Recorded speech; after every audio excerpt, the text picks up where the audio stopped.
का खनिज का किस चीज का आप जानते हैं कि खनिज क्या है? खनिज क्या है आप लोग जानते हैं? किसको कहते हैं खनिज? आसान और सरल शब्दों में जाने तो भूगर्भ यानी भूमि के गर्भ यानी भूमि के अंदर से निकाले गए पदार्थ को क्या कहते हैं? खनिज कहते हैं। ये खनिज को दो भागों में बांटा गया। अगर कहा जाए तो खनिज का दो प्रकार जो है, एक है धात्विक खनिज और एक क्या है? अधात्विक खनिज। क्या है? जिसमें धातु की मात्रा पाई जाती है उसे क्या कहते हैं? और जिसमें नहीं पाई जाती है। धात्विक खनिज को भी दो भागों में बांटा गया है। एक लौह खनिज, अगर कही जाए तो लोह युक्त खनिज, और एक होता अलोह युक्त खनिज या अलोह खनिज। अगर देखी जाए जिसमें लोहा की अंश पाया जाता है उसे क्या कहते हैं? और जिसमें नहीं पाया जाता है या न्यून मात्रा में, जैसे टीन में न्यून मात्रा में पाई जाती है। लेकिन अगर बताइए कि हम लोगों की माँ बहनें अगर लोहा का गहना बनाती तो बताइए कि आपको 50-50 केजी का तो बना दिया जाता ना, क्योंकि लोहा तो अभी सस्ता है ना। बोलिए हाँ है ना। उसमें लोहा, इसलिए हम लोग कहेंगे सोना में लोहा नहीं है, चांदी में लोहा नहीं है, और वो इसलिए, और एक महंगा आपको धात्विक खनिज है तो आपको वो सब अलोह में चला गया, क्योंकि सोना चांदी तांबाड़ में लोहा नहीं रहता है। लेकिन लोहा हम लोग को खदान से शुद्ध रूप में प्राप्त नहीं होता है, ये अयस्क के रूप में प्राप्त होता है। इसलिए आप जानते हैं कि लोह अयस्क कितने प्रकार के? चार प्रकार के। कौन कौन? Hematite, magnetite, limonite, siderite. बोलिए हाँ या ना। तो ये कितना प्रकार के? चार प्रकार के। लोह अयस्क अगर देखी जाए तो आपको ये जमीन के अंदर से निकालने के बाद इनके लिए फिर से आपको फैक्ट्री में जाके शोधन करना ही, यानी आपको शुद्ध रूप देना ही पड़ता है। और कल्पना कीजिए कि अगर लोहा नहीं होता तो आपके सामने ना रेलगाड़ी होती, ना आपको बस होता, ना जीप होता, ना साइकिल होती, ना मोटरसाइकिल होती, क्योंकि लोहा का प्रयोग होने वाले हर एक वस्तु नहीं होता। तो बताइए, आप कल्पना करके देखिए कि लोहा के बिना हम लोग का जीवन कैसा होता है। तो लगता होगा कि लोहा के बिना हम लोग का जीवन नहीं चल पाएगा। इसलिए आधुनिक सभ्यता की रीढ़, जैसे आप बताइए पीठ की ये जो हड्डियां है, रीढ़ की हड्डी है, ये है तो आप खड़े हैं। उसी प्रकार से आपका ये किताब जो है, ये अगर आपको नहीं रीढ़ बनाया नहीं रहता तो आपको किताब इस प्रकार से नहीं रहता, ये मुड़ जाता। इसी प्रकार से मानव भी मानव के ही समान इस आधुनिक सभ्यताओं की जो रीढ़ है वो कौन है? लोहा। कौन है? लोहा। लोहा के बिना मानव का जीवन अभी के दौर में जी पाना लगता है कि असंभव सा दिखता है, क्योंकि मानव की अधिकांश वस्तुएं, आज जो मानव घर बनाता है उसमें भी लोहा का प्रयोग करता है। आप डेस्क बेंच पे बैठे हैं उसमें भी कील का प्रयोग लोहा किया जाता है। आप तमाम चीजों में लोहा का प्रयोग करते हैं। आप लोग का जो अभी अपाची लेके आए हैं जो बिना तेल का चलता है, वो भी किस चीज का है? लोहे का है। यानी लोहा इसलिए कहा गया, लोहा को आधुनिक सभ्यताओं की रीढ़। अलोह में सोना चांदी और तो जानते ही हैं आप। इसमें आप लोह में और भी अगर लेंगे तो मैग्नीज लेंगे, निकेल लेंगे, अर्थात अन्य प्रकार के धातु लेंगे। अगर आप आध्यात्मिक में आते हैं तो इसका भी दो रूप आता है। एक आता है कार्बोनिक और एक होता अकार्बोनिक। अगर कार्बोनिक में देखी जाए तो आप कोयला का नाम सुने हैं।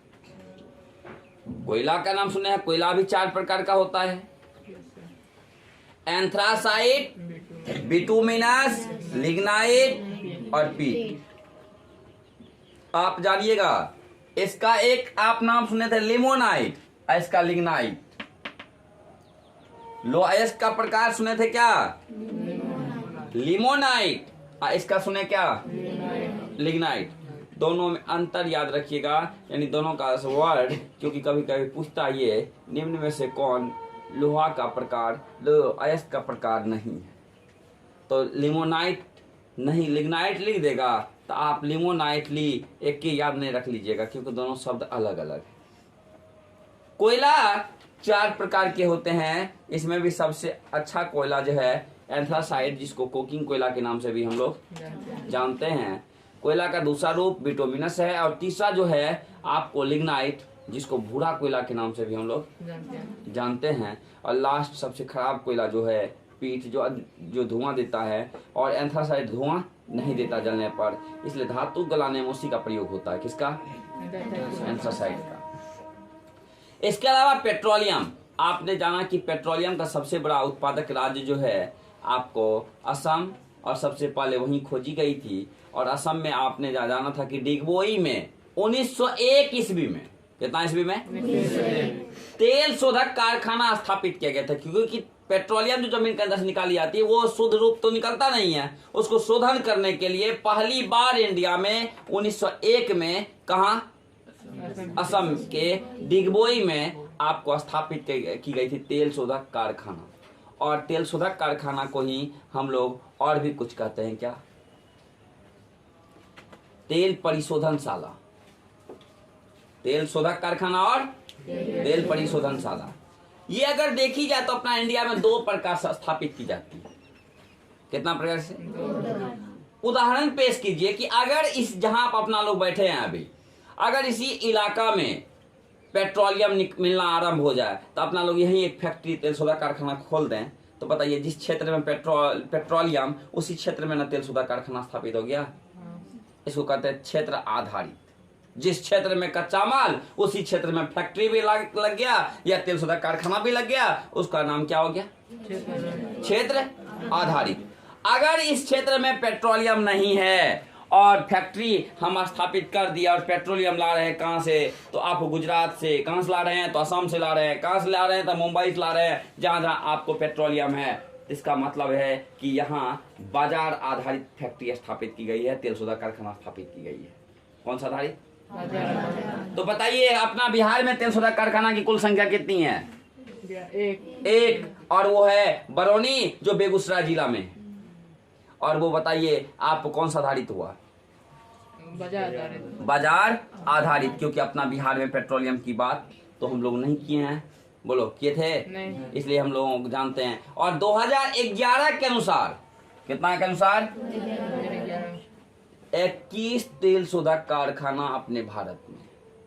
और आपको दूसरा जो स्थापित हुआ था मुंबई में 1954 ईस्वी में। और मुंबई किस राज्य में है? महाराष्ट्र में। इस प्रकार से तेल शोधक कारखाना स्थापित होती गई। तो आपको पेट्रोलियम से शुद्ध करके हम लोग पेट्रोल, डीजल, किरासन तेल आदि पदार्थ बनाते हैं। अकार्बनिक में आपने नाम सुना था अभ्रक का। किसका? अभ्रक, ग्रेफाइट। अभ्रक जो आपको बिजली के भी वस्तु बनाने में तैयार की जाती है, प्रयोग की जाती है। इसके अलावा अगर देखी जाए तो आपको उसका प्रयोग हम लोग कीटनाशक, आयुर्वेदिक दवाई बनाने में प्रयोग करते हैं। किसका? अभ्रक का। और आपको साज सजा सामान, चमकीला पदार्थ जो बनता है उसमें भी प्रयोग होता है। किसका? अभ्रक का सबसे बड़ा उत्पादक बिहार और झारखंड है। अगर हम लोग इसकी बात करें तो लौह अयस्क की, लौह अयस्क ये कितने प्रकार के? 4 प्रकार के। कौन कौन? हेमे या हेमा टाइट, मैग्ने टाइट,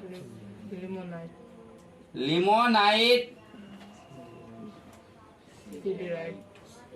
सिडेराइट।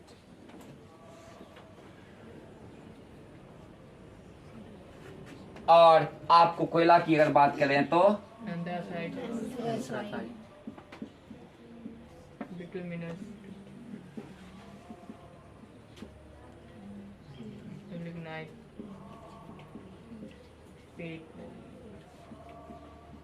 देख लीजिए, लिग्नाइट और लिमोनाइट ये दोनों आपको मिलता जुलता नाम है।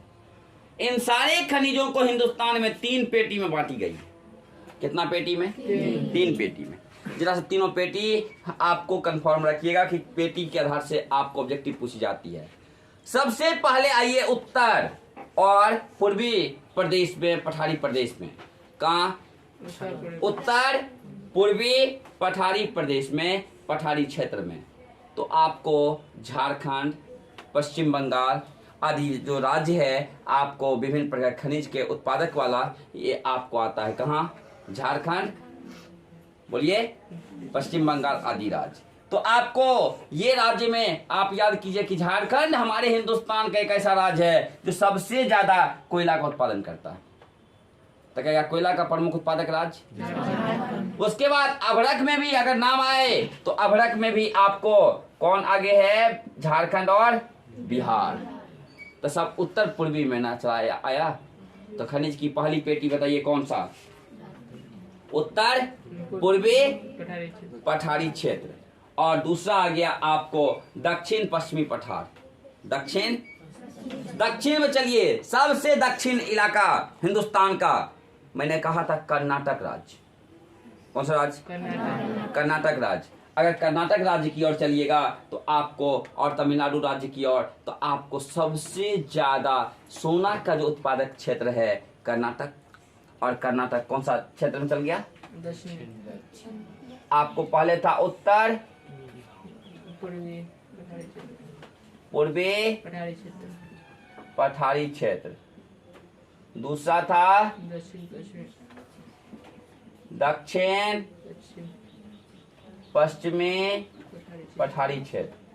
और फिर आइए इसमें आ गया आपको झारखंड, बंगाल आदि राज्य। और इसमें कौन आ गया? तमिलनाडु, कर्नाटक आदि राज्य। और आइए फिर उत्तर और पश्चिमी क्षेत्र या प्रदेश। तो आइए फिर उत्तर आए और फिर किधर गए? पश्चिम गए। तो आपको आ गया इसमें कौन? राजस्थान। कौन आ गया इसमें? राजस्थान। तो राजस्थान में भी तो आप जानते हैं कि आपको खनिज प्राप्त हुआ है। गुजरात में भी तो हुआ है, बोलिए हाँ या ना? तो इस प्रकार से आपको ये हिंदुस्तान में खनिज की कितनी पेटी पूछता ऑब्जेक्टिव में? हिंदुस्तान में यानी भारत में खनिज की कितनी पेटी? कौन कौन? उत्तर पूर्वी पठारी क्षेत्र, दक्षिण पश्चिमी पठारी क्षेत्र और उत्तर पश्चिमी क्षेत्र या प्रदेश। बोलिए हाँ या ना? तीनों के आधार पे आपने जाना। इसी अंतर्गत ये सारा खनिज है। और इसमें आपने लोहा की बात अगर किया तो सबसे पहले धात्विक खनिज में लोहा, मैंगनीज को प्रयोग की जाती है मिश्र धातु बनाने में। क्या बनाने में? मिश्र धातु बनाने में किसका प्रयोग होता है? मैंगनीज का प्रयोग होता है। क्या बनाने में? और मैंगनीज का जिस पदार्थ में प्रयोग किया जाते हैं ना, तो उसमें आप याद कीजिएगा जंग नहीं लगेगा। क्या नहीं लगेगा? इसलिए बड़े पैमाने पर आपको इसका प्रयोग की जाती है। क्या बनाने में? अगर 1 टन इस्पात बनाना होता है तो 10 किलोग्राम मैंगनीज का प्रयोग किया जाता है। कितना? किसका प्रयोग? अगर 1 टन समझते हैं, 1 टन बराबर समझते हो कितना केजी होता है? कितना? 1000। कितना? इसलिए हम लोग एक भाषा और भी कर सकते हैं, कहेंगे 10 क्विंटल बराबर कितना? 1 टन। 10 क्विंटल बराबर 1 टन होता है। या 1000 केजी बराबर 1 टन, क्योंकि 1 क्विंटल 100 केजी का। बोलिए, तो आपको 1 टन बनाने में 10 किलोग्राम किसका प्रयोग होता है? मैंगनीज का। किसका? मैंगनीज का। और मैंगनीज आपको एक कौन सा खनिज है? लोह युक्त खनिज। धात्विक खनिज का पहला प्रकार में लोह युक्त खनिज है। अगर आप जानते हैं तो हेमाटाइट नामक जो आपको लोह अयस्क है, कौन सा? हेमाटाइट। इसको विभिन्न नामों से भी उपनाम इसका दे दिया गया है। इसको कहा दिया लाल अयस्क। कौन सा अयस्क? लाल अयस्क। कौन सा? इसको कहा दिया लाल अयस्क। पूछता कभी कभी ऑब्जेक्टिव में कि लाल अयस्क के नाम से किसे जाना जाता है? हेमाटाइट। उसके बाद कहता काला अयस्क के नाम से किसे जाना जाता है? तो हम लोग कहेंगे मैग्नेटाइट को। कौन सा अयस्क? काला। और इसको कहा जाता है पीला अयस्क के नाम से। तो इस प्रकार से उपनाम भी इसकी दी गई है। और अगर हम लोग चलें आपको एंथ्रासाइड, तो इसका क्या नाम दिए थे? कोकिंग कोयला। और इसका क्या नाम दिए थे? भूरा कोयला। और अगर आप मैग्नीज की बात करें तो मैग्नीज को कहा जाता है आपको भूरा हीरा। भूरा हीरा कहा जाता है। मैग्नीज का ही प्रयोग की जाती है फोटोग्राफी में, मैग्नीज का ही प्रयोग किया जाता है माचिस उद्योग में, आपको तमाम चीजों में मैग्नीज का प्रयोग किया जाता है। किसका? मैग्नीज। मैग्नीज हम लोग के लिए एक महत्वपूर्ण आपको क्या है? खनिज है। और आपने लोहा को जाना, आधुनिक सभ्यताओं की रीढ़। आप लोग इसमें प्रश्न बना सकते हैं धात्विक और अधात्विक में अंतर। बोलिए, अगर धात्विक खनिज कहेगा तो हम लोग कहेंगे इसे पीट कर तार बनाया जा सकता है। ऐसे बनाया जा सकता है क्या? नहीं। बोलिए, पेट्रोलियम या कोयला को पीट कर तार बनाइएगा, इसको कहिएगा पीटने पर टूटता नहीं है, ये पीटने पर चूर चूर हो जाएगा। बोलिए हाँ है ना? कहिएगा कि अगर धात्विक खनिज में और तो इसका जो है धात्विक खनिज का खुद का यानी आपको रंग होता है, यानी धूसर मटमैला। बोलिए, लेकिन इसका अलग कलर भी हो सकता है। किसका? अधात्विक का। धात्विक देख लीजिए आप, यहाँ पे कलर की बात, तो अगर हम कलर की बात ना करें तो भी होगा। अगर हम लोग धात्विक खनिज की अगर अंतर और भी करना चाहेंगे, किसका? तो आप इसका जो है ना अपनी ही खुद की चमक होगी। किसका? और ये आपको कठोर एवं चमकीले होते हैं, क्योंकि सोना चांदी इसी में आ गया। इसका खुद का जो कलर होगा वही कलर रहेगा। किसका? इसके अलावा अगर आप बात करें तो धात्विक खनिज को गलाने पर भी धातु प्राप्त हो जाएगा। इसको कितना कुछ कीजिएगा तो बताइए, सोना चांदी के जो गहना होता है कितना गलाइएगा फिर प्राप्त हो जाता है ना? इसका होगा? इसको गला करके फिर धातु प्राप्त होगा? कुछ प्राप्त नहीं हो, क्योंकि आप बताइए कोयला को जलाइए, कोयला समाप्त हो जाएगा। बोलिए हाँ है ना? आप अभ्रक खत्म हो जाएगा। इसलिए हम लोग कहेंगे कि आपको या ग्रेफाइट खत्म हो जाएगा। इसलिए हम लोग क्या कहेंगे कि ये पीट कर यानी आपको धातु फिर से प्राप्त नहीं किया जा सकता। इस प्रकार से इसमें सबसे बड़ा उत्पादक राज्य की बात, तो वही कर्नाटक की ओर चलते हैं। तो लोहा का सबसे बड़ा उत्पादक राज्य भारत में कर्नाटक। और मैग्नीज का भी आपको अगर देखी जाए तो आपको सबसे ज्यादा मैग्नीज का उत्पादन कहाँ होता है? कर्नाटक। मैग्नीज में अगर आप देखी जाए तो उड़ीसा होता है। कौन? और उसके बाद मैग्नीज के बाद अगर देखी जाए आपको उत्पादन में तो बॉक्साइट। क्या? बॉक्साइट धात्विक खनिज का ही आपको एक अलोह प्रकार है बॉक्साइट, जिसको एल्युमिनियम का जिसे प्राप्त की जाती है। बॉक्साइट से क्या प्राप्त की जाती है? एल्युमिनियम। बॉक्साइट से क्या प्राप्त की जाती है? एल्युमिनियम की प्राप्ति की जाती है। इसमें भी आपको अगर देखी जाए पहला नाम किसका आता है? उड़ीसा का आता है। किसका? उसके बाद तांबा आता है, तो आप पड़ोसी राज्य जान रहे हैं, झारखंड। उसके अलावा अगर आप बात करें तो अभ्रक, तो बिहार झारखंड मैंने कहा था 80% दोनों मिलकर एक उत्पादन कर रहा है। और फिर चूना पत्थर है। क्या है? चूना पत्थर, जिसका प्रयोग किसमें की जाती है? सीमेंट उद्योग में।